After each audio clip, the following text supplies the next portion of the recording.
நீங்க கேலரி கான்ஷியஸா இருக்கீங்களா? Weight loss பண்ணணும்னு நினைக்கிறவங்க கண்டிப்பா கேலரி கான்ஷியஸா இருப்பீங்க. ஒரு ஒரு ஃபுட் சாப்பிடும்போது எவ்வளவு கேலரிஸ் இருக்க போகுது, எவ்வளவு இன்டேக் இருக்குமா அப்படின்னு யோசிச்சு சாப்பிடுவீங்க. ஆனா சாப்பிடும்போது இவ்வளவு கேலரி கான்ஷியஸா இருக்கிறவங்க ஒர்க் அவுட் பண்ணும்போதும் கொஞ்சம் கான்ஷியஸா இருக்கும். சோ அதனால நார்மல் ஹவுஸ் ஹோல்ட் ஒர்க் பண்ணும்போது சரி, ஒர்க் அவுட் பண்ணும்போது எவ்வளவு கேலரிஸ் நம்ம பர்ன் பண்ண போறோம்ங்கிறது தான் இப்ப நீங்க பார்க்க போறோம். 7 ஆக்டிவிட்டீஸ் போட்டுருக்கேன். எல்லாமே 150 கேலரீஸ் பர்ன் பண்றது. 2 கிலோமீட்டர்ஸ் நடந்தீங்கன்னா 150 கேலரீஸ் உங்களுக்கு பர்ன் ஆகும். 10 மினிட்ஸ் ஸ்கிப்பிங் பண்ணீங்கனாலும் 150 கேலரீஸ் பர்ன் ஆகும். காசுனா நீங்க ட்ரெக்கிங் பண்ணீங்கன்னா 150 to 200 கேலரீஸ் பர்ன் ஆகும். வெறும் வீட்ல இருக்க காரை நீங்க ஒரு 30 மினிட்ஸ் ஸ்பெண்ட் பண்ணி நல்லா டீப் கிளீன் பண்ணீங்கன்னா உங்களுக்கு 150 கேலரீஸ் பர்ன் ஆகும். அதே மாதிரி வீட்ல இருக்க தோட்டத்துல ஒரு ஹாஃப் அன் ஹவர் நீங்க டைம் ஸ்பெண்ட் பண்ணீங்க 150 கேலரீஸ் கண்டிப்பா உங்களுக்கு பர்ன் ஆகும்.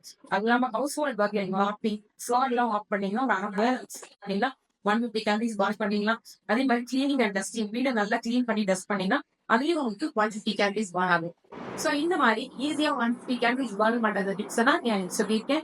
இதே மாதிரி கால்குலேட் பண்ணிட்டு உங்களோட கேலரி பர்ன் ஆகிறதையும் நீங்க வாட்ச் பண்ணீங்கன்னா உங்களுக்கு ஈஸியா வெயிட் லாஸ் ஆகும்.